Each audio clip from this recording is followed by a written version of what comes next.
Ravi de vous rencontrer, de vous voir. On va parler ensemble. Pourquoi j'y parler? Parce que l'objectif, c'est de venir également faire une conférence. Vous l'avez écrit pour les personal trainers. Comment développer votre business. Je vais vous donner 14 points d'étape. Et après, je vous propose d'avoir un temps d'échange, un bon quart d'heure ensemble. Et je vous ouvert bien sûr à toute question. Donc, bonjour, il y a quelques têtes que je reconnais. Encore une fois, bienvenue. Alors, vous soyez personal trainer certainement. Il y a peut-être aussi des responsables de clubs parmi vous. Soyez les bienvenus. Ce que je rencontre très souvent dans les clubs, c'est comment développer. Donc, il y a souvent vous savez combien il y a de coachs sportifs aujourd'hui en France? On estime environ sur les 20 000. Sur les 20 000, est-ce que vous avez une idée de combien sont indépendants? Environ 70%. Et ceux qui vont vivre ou pas vivre du business, donc ça c'est mon avis, mon interprétation, il n'y a pas de chiffre officiel dessus. Pour moi, il y a à peu près 80% qui n'en vivent pas. Et dans les 20% qui restent, il y en a à peu près 10 qui arrivent à vivre. Quand je dis arrivent à vivre, c'est qu'il y a des gens qui vont gagner, je ne parle pas du chiffre d'affaires, mais qui vont être entre 3 000 et 3 500. Et il n'y a que 10% qui vont être largement au-dessus des 4 000 à 7 000, voire 8 000. Mon objectif là-dedans, moi, c'est de parler, j'espère que vous en faites partie, à ceux qui veulent être soit de la deuxième catégorie à passer à la troisième, et soit rester sur la troisième catégorie. D'accord? C'est cela que je vise. Donc, dans l'accompagnement que je donne, je vous présenterai tout à la fin si ça vous intéresse, et je serai également au stand si vous voulez en parler. C'est vraiment vous donner, ça fait 17 ans que je suis dans le métier, et je vois quand même des choses qui sont toujours à mettre en place. Il y a des réalités à mettre en place si vous voulez performer. En soi, ça va peut-être choquer ce que je vais vous dire, mais c'est pas difficile de réussir. N'inventez pas n'importe quoi, ça ne sert à rien. Il suffit d'appliquer des choses qui fonctionnent et de le répéter, Et si je peux dire à un moment ça marche, c'est pas un moment qu'il faut attendre, il faut aller le chercher. Il y a des leviers fermes. Les leviers, c'est les 14 que je vais vous mettre dessus. Dans les 14, il y a des choses, des basiques de basiques. Je vais pas m'étendre, mais je vais m'étendre sur 3-4 points qui, à mon sens, sont sensibles. Donc, sur les 14, il y a de grandes chances que vous en fassiez au moins 10. En tout cas, j'espère. Et c'est d'aller chercher les 4 que vous ne faites pas, ou alors lesquels il faut aller piocher un petit peu plus. Donc, au début, vous pouvez même vous dire quels sont les 14 ou les 10. Je suis désolé, je voulais en mettre 5 ou 6, mais je ne me suis pas arrêté là, j'étais nettement plus loin, parce qu'il y en a qui n'ont rien à voir. Et je vous invite à prendre une feuille et vous-même vous dire quels sont les 4-5 qui vous manquent aujourd'hui. Et à votre avis, est-ce qu'ils vont faire partie de la slide? Si je ne fais pas partie à la fin, vous les donnez, tant mieux, vous n'allez pas prendre quelque chose. Mais j'espère qu'à l'inverse, je vais vous mettre quelques-uns, vous savez. Vers les 14, on va voir les 14 étapes, vous pouvez prendre toutes les photos que vous voulez. Ils seront également en vidéo, vous voyez qu'on est enregistré et vous pouvez bien sûr les transmettre. Et on va les prendre point par point. J'ai qu'une petite demi-heure, ça va être hyper court, puisque l'accompagnement que je propose, c'est sur tous ces points-là tout le temps. Le premier, c'est tout ce qui est charte de marque.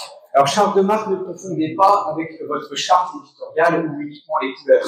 La charte, c'est vraiment qui vous êtes. On revient à l'essentiel, on revient à la base. C'est définissez votre unicité, définissez votre positionnement, sachez à qui vous parlez. Ça me paraît, si vous écoutez des podcasts, des conseillers, je pense qu'il y a un de plus qui dit la même chose. Peut-être qu'il y a une raison. D'accord? C'est celle qui va vous permettre de viser le long terme. Tout ce que je vous donne là ne sera jamais pour trouver des clients dans 2 jours. Ça m'intéresse pas. Ce qui m'intéresse, c'est de vous performer à long terme et que vous soyez durable dans votre business. Donc, votre vision, principalement, vous avez à droite, si vous voulez prendre une photo, encore une fois, allez-y. Pour moi, les 24 points que j'analyse et que j'aide dedans. Ça se fait pas en un jour, ça se fait pas en 2 heures. Vous mettez un temps et il faut vraiment l'analyser et être accompagné sur l'ensemble. Créer une expérience cohérente. J'insiste sur le mot cohérente. Expérience était à la mode il y a déjà 2-3 ans. Oui, on vit une expérience, ils doivent tous vivre une expérience unique. Mais comment vous faites pour viser une cohérence et une cohérence qui soit mémorable? On parle à longueur de temps des émotions. Comment vous faites pour être reconnu? C'est bien. Mais comment vous faites pour pouvoir, encore une fois, durer? Qu'il y ait une sauvegarde qui se passe. Et ça, vous êtes dans le milieu, vous savez très bien comment ça se passe. On va aller chercher le cortex, on va aller chercher les émotions. Et le troisième, c'est d'être aligné sur vos valeurs. Ça paraît bête ce que je vous dis également, mais vous devez représenter qui vous êtes. Ne cherchez pas à être quelqu'un d'autre. Ça veut dire que je vous invite vraiment à avoir une approche business. Mais qui dit business en France ne veut pas forcément dire que c'est un gars ou une nana qui voit que du fric et qui s'occupe pas de son client. Non, ça ne veut pas dire ça. L'étiquette française, c'est ça qu'on a en tête, c'est ultra faux. Moi, je me lève tous les matins pour servir mes clients en premier et cracher du fric. Oui, les deux, mais par contre dans un seul sens. D'abord servir son client et avec une expérience. Et derrière, ça va avancer.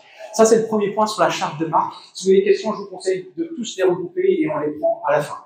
Je vous ai mis un petit exemple. Concrètement, développer une charte de marque. Prenez tous ces points-là et commencez à aller travailler dessus. Encore une fois, faites-vous accompagner parce que vous n'êtes pas la meilleure personne pour pouvoir le faire.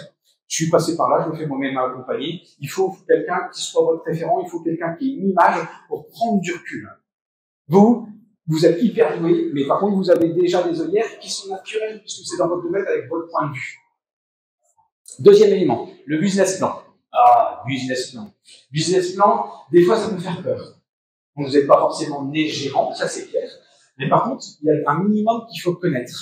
Le nombre de personnes dans l'état d'esprit, vous allez voir que dans les slides que je vous donne, je vais surtout vous donner un mindset, un état d'esprit. Ce qui m'intéresse le plus, et quand j'ai des personnes au téléphone, un de mes choix de dire oui, je le suis, non, je le suis pas, c'est uniquement de voir si la personne, elle est câblée dans l'idée entrepreneur. Le nombre de coachs qui sort avec son diplôme, il se dit, bah, Pierre, j'ai 2-3 000 balles, ou même moins, eh ben, je vais me mettre auto-entrepreneur, on verra ce que ça donne. Et donc, derrière, il n'y a rien qui est fixé. Il n'y a rien qui est câblé. Quel est l'objectif? Où est-ce qu'on va? Et donc, il faut savoir où on va. Et un entrepreneur, il va avoir une problématique qu'il va voir, il va trouver une solution, mais par contre, il va mettre un modèle économique. Donc, il faut un business plan pour savoir comment vous allez mettre ce modèle en place pour répondre à cette problématique. Et il faut passer par ça. On n'y va pas à la wall again, on verra bien les objectifs, ou j'y vais comme je suis. Non, il faut vraiment aller mettre, d'aligner l'ensemble. Pourquoi? Parce que vous aurez des besoins financiers, vous aurez du matériel à avoir, etc. Il y a de la com, on n'avance pas par hasard. D'accord? Et ça, c'est trop souvent ce qu'on se voit. Là, quand je vous parlais en introduction, les personnes qui sont plutôt dans les 10%, entre les qui gagnent globalement 3 000, 3 500 et sont contents et au-dessus, c'est ça qui fait la différence. D'accord? Savoir où vous voulez aller à plus long terme et avec quels moyens. Donc, structurez votre vision. À un moment, on passe par la structuration. Je donne des cours sur l'île à plusieurs endroits. On ne vous forme pas à ça. Donc, il faut vous former après. Deuxième, planifier la rentabilité durable. Ça se planifie. Personne dans une crise comme on l'a connue. Aujourd'hui, le fitness est en plein boom également, mais il y a plein de résistance à avoir. À nous d'aller chercher ce qu'on veut faire et anticiper les défis du marché du fitness. D'accord, là, vous êtes au bon endroit. Vous voyez vraiment les prochains défis qui vont arriver. Et tout ça, c'est dans le bon sens. Je suis très, très optimiste. Aujourd'hui, c'est des fitness. On le voit, hein, vous allez voir dans le salon. Vous avez de la santé. Je suis arrivé, j'ai vu un truc de MMA.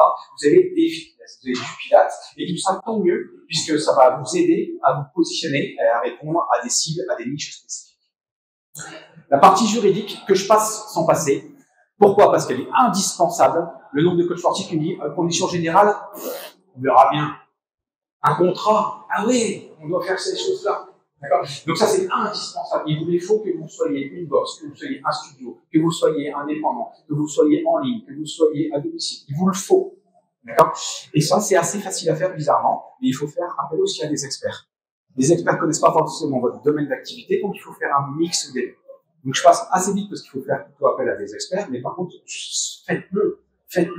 Et comme on vise du long terme, vous savez qu'à un moment, vous allez être ennuyé par certains clients ou d'autres personnes, un concurrent ou autre, ou si vous embauchez également, il faut des contrats. Donc ça, essayez de vous sécuriser vous-même, sécuriser vos activités, respecter la réglementation, et en France, on est bien servi, et protéger contre les autres risques, typiquement certaines assurances. Quatrième levier. Pour moi, c'est des leviers. Les leviers, je ne sais pas si vous imaginez des leviers, mais dites-vous que j'en ai 14, lesquels je dois actionner, lesquels ne sont pas actionnés, lesquels sont actionnés, mais ne sont pas encore performants. À vous de trouver le bon levier dans votre business. Le quatrième, c'est les tableurs de gestion. Je fais une différence avec les tableurs de gestion par rapport au business plan que je vous ai donné. Souvent, on pose la question, mais c'est la même chose. Pas du tout. Le business plan va vous piloter par rapport à votre vision où vous voulez aller à long terme. Par contre, votre tableur de gestion, ça va être du pratique.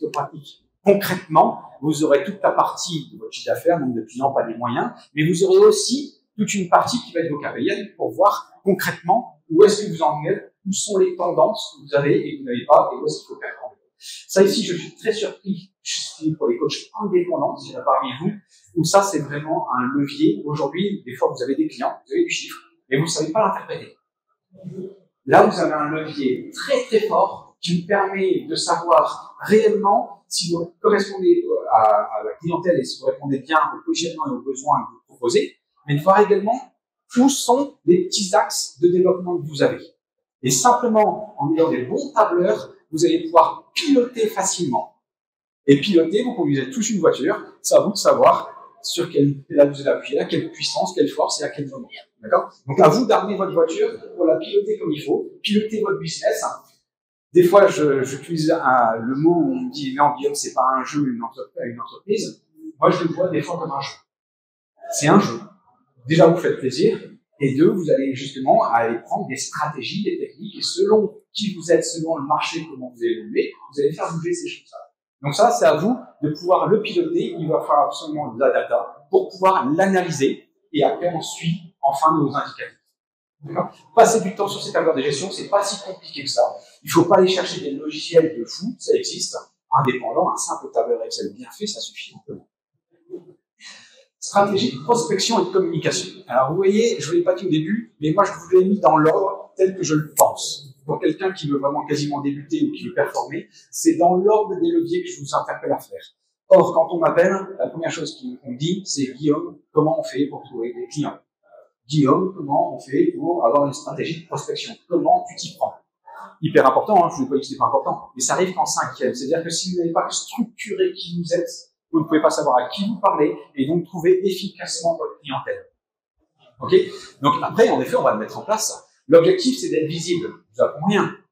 Mais être visible, la dernière fois, je faisais une formation sur devenez votre média, créez votre média, comment on se rend visible.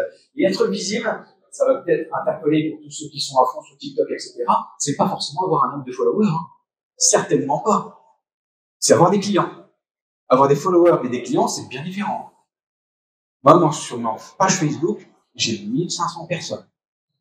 Mais si j'en avais 10 000, j'en aurais 8500 qui m'emmerderaient tout le temps. Parce que ça ne correspond pas à ce que je cherche. D'accord? Donc, ne vous mettez pas cette phobie là-dessus, sauf si vous êtes influenceur. D'accord? C'est un autre métier. L'objectif, c'est les clients qui soient satisfaits avec l'expérience que vous faites vivre et vous gagnez de l'argent. Pour faire quoi? Vous éclater dans votre vie et développer encore autre chose. Après, être crédible, c'est un autre métier que d'être visible. On est visible, oui, on le voit sur le réseau, oui, on est à un salon, oui, on a un podcast, oui, etc. Ok, ça c'est assez facile. Mais est-ce que vous êtes un expert dans votre domaine? Alors ne vous prenez pas la tête. Si vous êtes là, vous faites déjà partie des 10% qui, à mon avis, ont du sens dans leur cerveau et qui vont faire quelque chose qui tient la route. Votre expertise, c'est que vous l'avez, maintenant il faut le déployer. Il faut le faire savoir. Ok? Être expert, c'est simplement en savoir plus qu'une grande partie qui ne le savent pas. Ok? Et quand vous ne savez pas, vous dites je ne sais pas. Donc, une fois que vous êtes visible et crédible, devenez un média. Devenez un média parce que le média va vous permettre les deux, d'être visible et d'être crédible. Et de vous suivre. Et c'est là, on ne va pas forcément parler d'audience, mais on va parler, après moi j'aime bien le mot tribu, d'aller chercher vraiment une tribu. On parle à ceux qui ont le même type de relation avec qui on y croit. 6e point, je suis obligé de lier la slide d'avant, je te la mets, mais j'anticipe dans mes propos la partie. Si tu veux, tu me donnes ton adresse et je te le transmets. La partie donc après prospection, on va bien sûr parler fidélisation. L'un va pas sans l'autre, c'est certain. Vous savez très bien que fidéliser, ça coûte moins cher que de recruter, etc. Ça, c'est certain. Mais surtout, l'objectif, c'est d'augmenter la rétention. Est-ce que dans votre business, c'est quelque chose que vous chiffrez? Combien de temps les personnes restent en moyenne? Pour quelles raisons? Hyper intéressant parce que vous allez voir si votre positionnement répond vraiment à ce besoin et surtout si vous avez trouvé les mêmes personnes, entre guillemets, qui vont ressembler à ce persona type. Donc, fidéliser, c'est important d'aller chercher le pourquoi. Quand mes équipes sont là, lundi dernier, c'était pareil. Vous ne devez pas être une entreprise du comment, mais une entreprise du pourquoi. Ça, c'est hyper important, quels que soient les slides que je vous donne. Quand je dis entreprise, oui, je gère des clubs, oui, peut-être, mais qu'importe, quand vous êtes indépendant, si vous êtes indépendant, vous êtes une entreprise. Raisonnez en business et raisonnez un chef d'entreprise. Quand vous êtes indépendant, auto-entrepreneur, vous êtes une micro-entreprise. Vous êtes une entreprise. Donc, raisonnez de cette manière-là.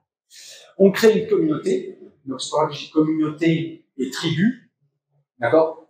Et non pas une audience. Audience, c'est du pur marketing, ça n'a rien à voir. Une audience, on n'y parle pas. Une tribu, une communauté, on parle. Cherchez pas le volume, cherchez la qualité. On veut que ce soit des clients et des clients satisfaits. Dernière, offrez une reconnaissance exclusive à vos clients réguliers. On les appelle les ambassadeurs. Alors attention, j'ai parlé de reconnaissance exclusive, et pourquoi j'insiste sur ce point? Je ne fais pas partie des personnes qui vont vous dire que ces personnes-là, il faut les traiter différemment. Certainement pas. Pourquoi? Parce que la client, on les traite tous de la même manière.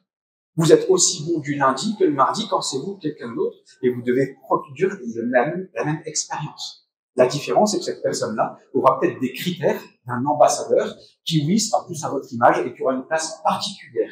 Donc, on la valorise de manière particulière, on la reconnaît de manière particulière, mais on la traite de la même manière pour le service client. Le plan marketing, grand débat. Et là, vous vous dites, mais quand est-ce qu'il va s'arrêter? On n'est qu'à la moitié, il y en a 14. Et les chefs d'entreprise, oui, il faut s'y connaître dans tout ça. Oui et non. Oui, pour savoir de quoi on parle. Par contre, l'expertise exacte dans chaque domaine, pas spécialement. Plus vous grossissez, plus vous allez pouvoir se traiter. Et vous avez l'obligation d'aller chercher ces 14 étapes.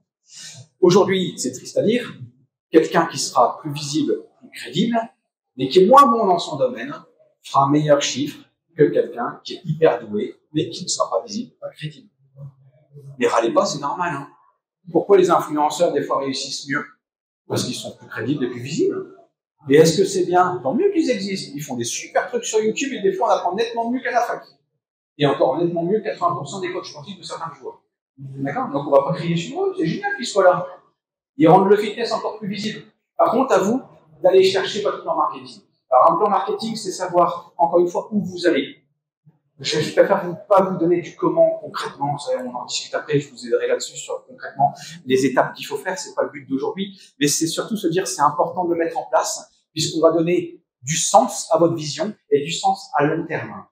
Et donc, qui dit du sens à long terme? Quand est-ce que vous faites vos fêtes, vos événements, vos offres? Quand est-ce que vous parlez de notoriété? Globalement, ce sera les 4 axes qui sont à mettre en place pour développer cette stratégie multicanale. Encore une fois, si vous êtes au début, on voit peut-être qu'un, mais on augmentera les canaux petit à petit. Optimisez votre budget publicitaire et est-ce que vous regardez combien ça vous coûte et quels sont les retours sur investissement. Quid de ce qu'on a dit tout à l'heure sur le business plan et sur les tableurs de gestion. Et dernier, utilisez les partenariats locaux. Sauf si vous êtes en ligne, on va peut-être pas parler local, ceux qui sont pas en ligne, regardez l'implantation locale, il y a tellement de choses à faire. Aujourd'hui, ce qui est génial, et ça amplifie avec les Covid, aujourd'hui, ce qu'on vient chercher, nous, c'est la relation. Rien n'est plus beau. On est un monde digital. Vos gamins, j'ai 4 enfants, ils sautent sur les écrans, etc. Ce que les personnes viennent chercher, c'est la relation. Donc oui, il faut du digital. Hein. Je suis un geek, il en faut. Mais le principal, c'est comment on fait pour entrer en relation. Donc combien de temps vous passez sur vos réseaux et combien de temps vous parlez à quelqu'un? Si vous parlez 3 heures sur vos réseaux sociaux, eh ben, vous parlez 3 heures à des personnes différentes, en physique. Eux, ce sera vos clients.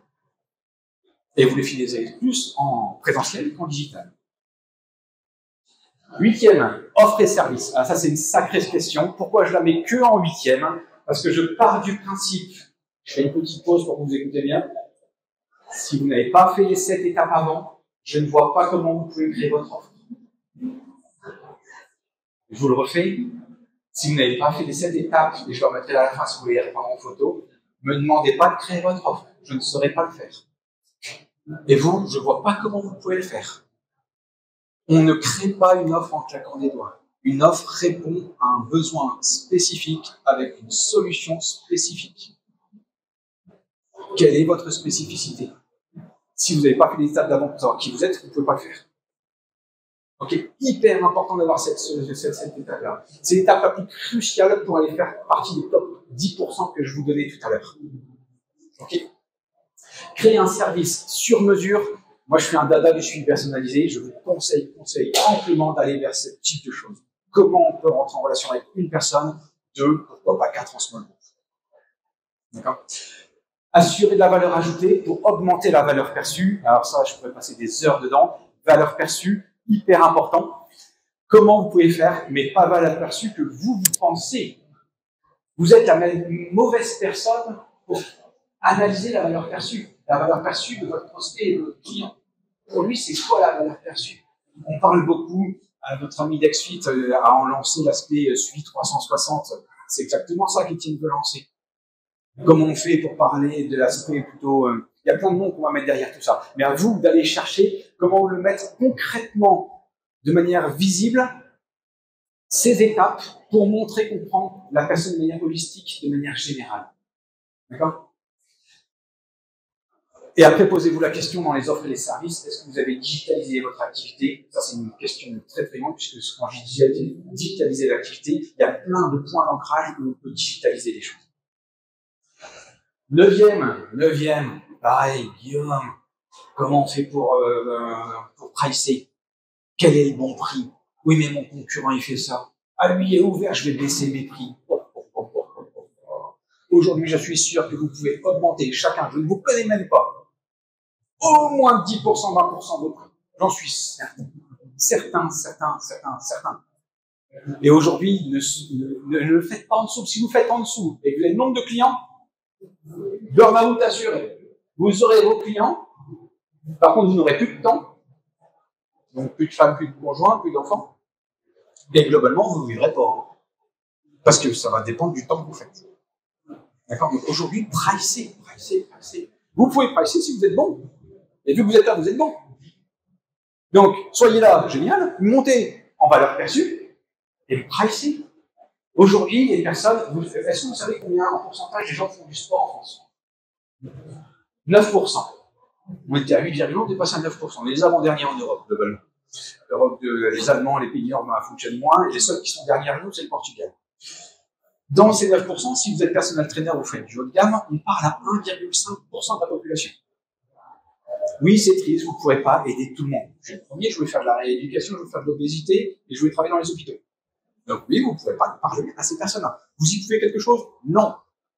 Je vous fais un résumé de mes 17 ans, ok, vous faites ce que vous faites, et vous aidez de manière bénévole les autres personnes à côté. Vous êtes satisfait personnellement, mais vous avez un business.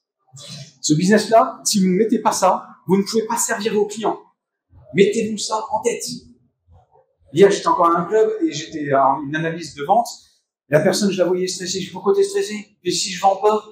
J'ai mis purée. Arrête ta connerie, là, Sophie. Ton but, c'est pas de vendre. Ton but, c'est de servir. Ah, bah oui. Si tu sers ton client, tu lui vends. Tu réponds à son besoin, tu lui vends. Ah, mais c'est cher. C'est cher. Par rapport à quoi? Tu vois son souci, elle a un cancer du sein. Moitié de chance de faire si elle fait de l'activité, moitié de chance de pas de récidive. T'inquiète pas que c'est pas cher. D'accord? Donc, absolument, allez pricer vos prix. Comment on fait pour fixer ces prix? Il y a toute une stratégie à mettre en place. Je vous ai mis, moi, ma grille tarifaire que j'ai mis en place. Pour vous donner un ordre d'idée, dans mes clubs, je suis à 88 hors taxe en panier moyen. Donc, des petits studios, 200 mètres carrés, 300 clients, 88, 350 000 euros de chiffre. D'accord? Donc, ayez votre modèle économique. Bon, je vais peut-être faire en 20 secondes, mais si je dois poser la question entre chacun d'entre vous, ces 20 secondes de modèle économique, vous devez me le sortir. Si vous ne savez pas le sortir, c'est qu'il y a un problème quelque part. Et on en parle ensemble. La charte graphique, ça je passe vite, vous le connaissez, c'est tout ce qui va être, encore une fois, vous n'êtes pas les meilleurs placés, vaut mieux faire appel à quelqu'un, ça va être les couleurs, etc., le logo. Je passe vite parce que c'est pas le plus intéressant aujourd'hui, mais par contre, qu'est-ce que c'est important? Aujourd'hui, on engage une marque, et même si vous êtes seul, vous engagez une marque. On va pas parler de personal branding, mais j'adore le personal branding. Le personal branding, c'est une marque personnelle. Vous devez, moi, je suis sûr que ceux qui réussissent également en tant qu'indépendants, c'est ceux qui ont une marque derrière. Bien sûr, c'est eux qui vont le représenter. Mais une marque est très, très puissante. Et des fois, il faut jouer sur sa personnalité, et des fois, il faut jouer sur la marque. Et n'oubliez pas, la marque, l'entreprise ne vous appartient pas. Enfin, moi, je vous conseille de ne pas raisonner comme ça. Il ne faut pas en faire, c'est mon bébé. Non, pas du tout. Une marque, elle est faite pour vivre, c'est une personne morale, elle est faite pour exister, elle va parler avec des personnes, demain il vous arrive quelque chose, n'importe, elle va continuer. Ok, vous voyez du long terme. Autre, les photos, les vidéos, les visuels, j'ai hésité à les mettre dans les chartes. Je les ai séparés, parce qu'aujourd'hui, vous le voyez, que vous soyez plutôt sport, santé, fitness, tout ce que vous voulez, aujourd'hui c'est l'image. Aujourd'hui, il y a des caméras, 3 caméras, un micro, ça filme. C'est ça aujourd'hui. Est-ce que c'est mauvais? Non. Si vous êtes vous-même et vous savez ce que vous vendez, c'est pas mauvais. Mais par contre, ce qui est important, c'est, tout là, quand je vous disais valeur perçue, le client aujourd'hui ne veut plus de vos services exclusifs en salle, ou en ligne, ou à domicile. En tout cas, ça suffit pas. Il faut lui apporter autre chose. Ça, c'est la base de la base de la base qu'il vient chercher. Tout le monde sait le faire. Par contre, comment vous lui offrez une expérience plus grande? On l'a dit tout à l'heure, plus interactive, 360, valeur perçue. Aujourd'hui, je l'ai déjà dit tout à l'heure, tu veux le PDF, tu me l'envoies ton mail, tu l'as. Aujourd'hui, c'est enregistré, je le partagerai ailleurs. Est-ce que ce sera gratuit, payant? On fout. L'objectif, c'est de partager. Si on est là, on verra plus loin ensemble. Qu'est-ce que vous faites avec vos clients? Est-ce que vous donnez? Donnez pour recevoir. Est-ce que vous gardez pour vous? Il faut jouer à un coach. Bah non, je garde ça pour moi, il doit payer pour l'avoir. Non. À un moment, encore une fois, visible, être crédible, donnez, transmettez. Vous allez attirer les personnes qui vous ressemblent et si vous leur parlez, ne vous inquiétez pas, vous allez avancer avec un business qui sera gagnant-gagnant. Et c'est ça qu'il faut les proposer. Donc aujourd'hui, aller plus loin, le digital vous permet de proposer à vos clients une expérience qui est autre et une expérience qui va aller plus loin. Nous, dans les newsletters, on leur apporte sur les sujets alimentaires, sur le mental, sur le sportif. Il faut leur apporter à travers des photos, des vidéos, des podcasts. Il faut leur apporter. Et il y a une partie, oui, qui peut être gratuite. Alors, vous savez très bien, je dis gratuit, mais il n'y a rien de gratuit. On utilise offert. Mais si je t'offre quelque chose, l'être humain, il est cohérent, il est émotionnel, il va revenir. D'accord? Et ça, vous le savez. Donc, ça fait partie du plan stratégique. Et stratégie, c'est pas manipuler les gens, hein. Mais on veut une relation. Donc, c'est ça qu'il faut aller chercher. C'est un moyen de rentrer en relation. Le site Internet. Le site Internet, j'en ai fait aussi à part entière un point sur les 14. J'en ai beaucoup qui disent, Guillaume, t'es déjà en retard, aujourd'hui, les sites Internet, ça sert à rien. Ok, j'ai peut-être passé mes 40 ans, mais moi, je vous confirme que le SEO, être ami de Google, est important aujourd'hui, en 2024. Donc oui, ça coûte cher. Oui, je préfère avoir une page de vente. Tu sais, je me mets sur System.io, j'ai la même chose que toi. Ben vas-y. Mais tu feras partie des 80% et pas des 10%. Oui, c'est un coût. Oui, c'est vrai, c'est un coût. Mais ton but, c'est un coût, c'est une charge ou c'est un investissement? Ton but, c'est de voir, je vais gagner moins de ça ou je vais mieux servir mon client. Encore une fois, revenez à votre esprit.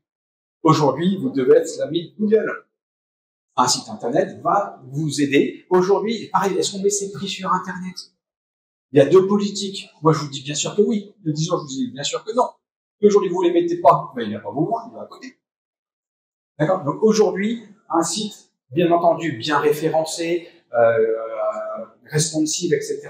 Ça, aujourd'hui, en plus, ça a des coûts qui sont franchement maintenant très limités par rapport à quelques années. Et vous avez une visibilité et une crédibilité. Et derrière un site, c'est pas qu'un site, c'est pas que du référencement. On peut y placer son podcast. On peut y poser des articles. On peut mettre des lignes magnets. Donc ça, vous voyez, un site internet nettement plus grand, avec beaucoup plus de propositions de valeur que uniquement un site vitrine. Avant-dernier, le tunnel de vente. Alors, tunnel de vente, vous avez vu qu'en fait, les 4 derniers sont un peu plus marketing, parce qu'aujourd'hui, il faut avancer sur ce marketing. Il y en a plein qui vont dire, il n'y a pas besoin de ça. Moi, je vous confirme qu'il y a besoin de ça. C'est-à-dire qu'il n'y a pas besoin de ça pour après délivrer votre savoir-faire et ce que vous faites. Oui. Mais le tunnel de vente, il arrive avant. Le tunnel de vente, c'est vraiment apporter petit à petit les personnes, aujourd'hui, vos futurs prospects. Et avant d'être prospect, on est même suspect. Et donc, est-ce que vous connaissez vos suspects? Non. Vous ne les connaissez pas. Vous, aujourd'hui, vous êtes peut-être des prospects, parce que je vous vois, je vois des sourires, peut-être qu'on en discutera après. Mais des suspects, il y en a peut-être plein. Et juste avant, les lignes d'amiens. Salut, Guillaume. T'es qui? Ah bah, tu me suis pas? Non. Bah, j'écoute ton podcast. Ah bah, c'est génial. Mais moi, je te connais pas. D'accord? Audience, et non pas tribu. Je suis génial. Viens dans la tribu, ou viens pas. Donc, aujourd'hui, les de vente, ça vous permet quand même d'arriver avec des suspects qui vont devenir prospects, qui vont devenir clients, qui vont devenir ambassadeurs. Et c'est tout ce tunnel qu'il va falloir travailler. Aujourd'hui, je parlais juste avant également de la conférence avec un des confrères, et il me disait, mais moi, la personne, elle a eu entre 9 mois et 1 an pour devenir client. Parce que là, on peut chiffrer ces choses-là. Est-ce que vous savez combien de fois il faut relancer une personne avant concrètement d'avoir des chances qui signent? On est à peu près sur 7 fois. Qui s'arrête à 6 fois? Si tu t'arrêtes à 6 fois, l'autre le fait 7 fois, le client, il va dessus. Il y a des images comme ça que vous voyez sur Facebook, vous voulez creuser le trou, il y a de l'or qui est à 20 cm, il fallait creuser juste 20 cm de plus. D'accord? Donc n'oubliez pas, ce sera de la régularité et d'aller jusqu'au bout, jusqu'au bout. On est une société du zapping, c'est pas votre stratégie qui sera mise en 3 mois et qui va faire des retours en l'espace de 4 mois. En tout cas, cette stratégie, elle peut exister en partie, mais c'est pas celle qui va perdurer.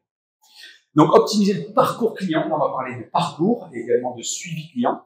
Créer une offre irrésistible, ok, sans brader les prix, et analyser et améliorer continuellement votre process, puisque tout bouge. votre positionnement bouge, les clients bougent, les lieux bougent, tout bouge. D'accord? Et si je faisais la même chose qu'il y a 17 ans, ça fait bien longtemps que je serais mort. D'accord? Donc remettez-vous en question à longueur de temps.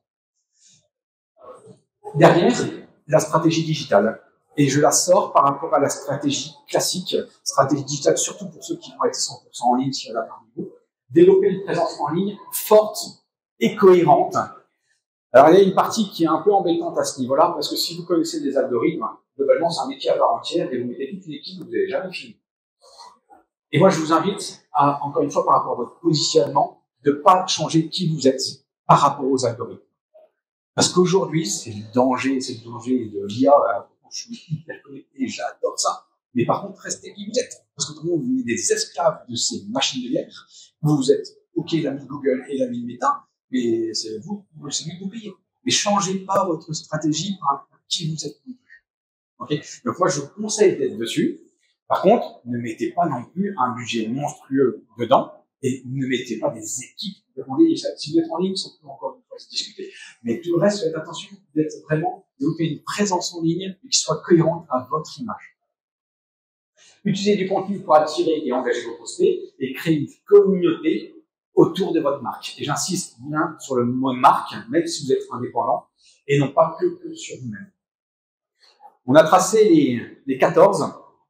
Pour moi, le plus important, il y a beaucoup de personnes que je vois et après que je ne vois plus. Et à chaque fois, je mets le constat, je me dis mais pourquoi? Alors je leur demande, des fois j'ai des réponses très concrètes, mais très souvent, c'est le passage à l'action. Ce qui m'embête, c'est qu'il faut oser. Là, vous venez chercher des infos, vous avez une idée en tête, vous avez un projet génial, vous êtes prêt à y aller. Mais quand est-ce que vous allez commencer à faire la première action? Pour moi, typiquement cette année, là, qui est 2025, je l'ai préparé dans mon esprit, ce sera oser et expérimenter. Et un entrepreneur, c'est ça, à vie. Mais qu'est-ce que vous allez mettre concrètement en place en sortant de ce PITEX?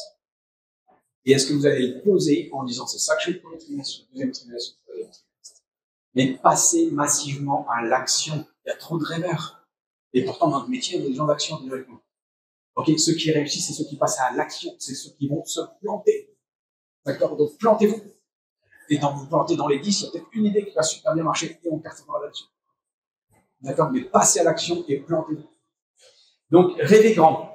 Rêvez grand. C'est Tony Parker qui disait si votre rêve n'est pas assez grand pour que la personne vous dise ah, comment ça se fait, c'est qu'il n'est pas assez grand. Rêvez grand. Si vous vous autorisez pas de rêver un peu plus haut, vous ne ferez pas plus haut. Or vous en êtes capable. Et c'est le pas vous qui êtes capable, c'est que les personnes vont venir là naturellement vers vous. Offrir une valeur unique. Vous avez de la chance, c'est facile, on est tous uniques, on est tous des chromosomes différents. Donc ne cherchez surtout pas à être comme votre voisin, vous ne l'êtes pas, et en plus, vos clients ne veulent pas de votre voisin, ils veulent de vous. Donc n'ayez pas les cheveux qui gonflent, mais c'est sûr qu'il y a beaucoup de personnes qui veulent de vous.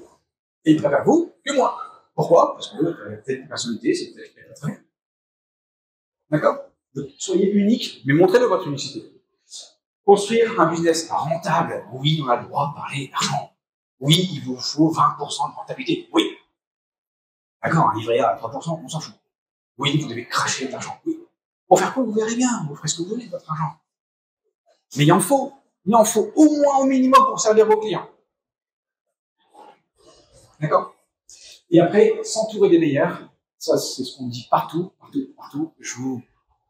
Dans mon aventure, en 17 ans, c'est ça qui a toujours fait la différence. Et la question de s'entourer des meilleurs, dans mon post-strat, on a mis la question qui est revenue en question. C'est pas moi qui ai eu ça, c'est quelqu'un de mon post-strat qui m'a dit Guillaume, j'ai une question à te poser. J'étais bien gentil de lui dire, ça fait pas partie de l'ordre du jour, mais j'ai envie de te la poser. Et donc depuis ce jour-là, il m'a mis une question que je ne pensais jamais avoir et qui a fait décoller aussi le business différemment. Vous avez besoin de vous entourer des meilleurs et d'un réseau pour voir différemment. Vous n'êtes pas la bonne personne pour analyser votre business. Il faut voir différemment. Et les personnes qui vous entourent, qui vous connaissent, ils vont faire différemment, mais avec votre personnalité. C'est génial. D'accord? Donc, entourez-vous pour avoir ces personnes. Si ça vous intéresse, alors qui je suis, pour ceux qui me connaissent ou qui ne me connaissent pas, je suis un ch'ti, donc déjà si vous aimez bien la bière, vous pouvez venir prendre une bière, on est du Nord. Ça fait 17 ans que j'ai créé Coraspa, donc j'étais coach sportif à la base. Je n'étais pas fait pour les études, j'ai repiqué 3 fois. Je ne connaissais pas ma femme, mais je voulais avoir des enfants et je voulais partir au ski chaque année parce que j'avais découvert le ski la 3e année de la fac. Donc, quand vous avez vos parents qui comptent d'argent et vous avez découvert le ski, vous vous dites, quel métier vous faites en licence? Le métier de la forme à 25 ans. Et bien, il y a une seule chose, t'es chef d'entreprise. Pour moi, il n'y a pas de formation. Donc, j'ai lancé Correspa. C'est des salles de sport spécialement de suivi personnalisé. C'est 200 mètres carrés. Et c'est toujours ça qui m'anime. La vision de la boîte, c'est d'améliorer la qualité des gens. Donc, j'étais juste nul. Par contre, j'étais super bon dans la relation. Je voulais me lever pour améliorer la qualité de la personne qui était en face de moi et donc de la comprendre. D'accord? Et comment on la joue aujourd'hui? Et donc ça, c'est arrivé, et je me suis devenu entrepreneur et je savais que j'avais ça en moi de créer. J'ai créé la deuxième structure. La deuxième, les épaules font que 70 cm et ma femme m'a dit, écoute, t'es bien gentil, mais un club c'est 300 personnes, ça fait que 600 personnes dans le monde, ça temps que tu te bouges les fesses. Ok, donc je vais m'entourer et donc on a mis en franchise. Et là aujourd'hui, on a 4 clubs. Un qui est le 4e qu'on a ouvert ici sur Coignères, à côté de Fontainebleau. Et si vous êtes dans les petits secrets, on ouvre le 5e ici prochainement sur. Donc ça, c'est ce qu'on a fait, c'est des clubs spécialisés dans le suivi personnalisé, 200 mètres carrés. Donc globalement, c'est optimiser au maximum tout ce qu'un indépendant pourrait faire. Sauf que vous n'avez pas de trajet, les personnes viennent, vous avez le matériel qu'il faut, vous avez le suivi connecté et vous avez une équipe qui travaille pour eux et pour vous. Donc c'est ce qu'on a mis en place et qu'on développe et on cherche des coachs sportifs qui veulent créer leur business. Et la deuxième chose qu'on a mis depuis 1 an et demi, c'est qu'en fait, j'ai vu que depuis 17 ans, beaucoup de personnes m'ont filé un coup de main et il y a beaucoup de connaissances. Et à force d'avoir de filer coup de main à des indépendants qui viennent me voir, j'ai dit, je vais créer l'académie. Donc j'ai créé Correspa Academy. Si vous voulez m'écouter sur les podcasts, il y a de l'information, il y a des témoignages, il y a plein d'éléments. Vous tapez Correspa. C'est entreprendre et réussir dans le secteur de la forme. Et dedans, l'objectif, c'est de se dire comment je peux aider des coachs sportifs qui veulent soit créer une salle, soit qui ont une idée de concept et qu'on peut aider, qui est hors Correspa. Mais il est fou. On est pas fou. On est en train d'ouvrir à Lyon, là. L'objectif, c'est pas d'être concurrent. On est là pour améliorer la qualité. Et les gens, on a dit qu'il y a que 9% des Français qui font du sport. L'objectif, c'est de monter. Donc, soit ça, soit de se mettre auto-entrepreneur indépendant et développer son business. Et donc, ça, je fais des conseils business. Vous avez le podcast, vous avez des formations en ligne et vous avez le conseil business.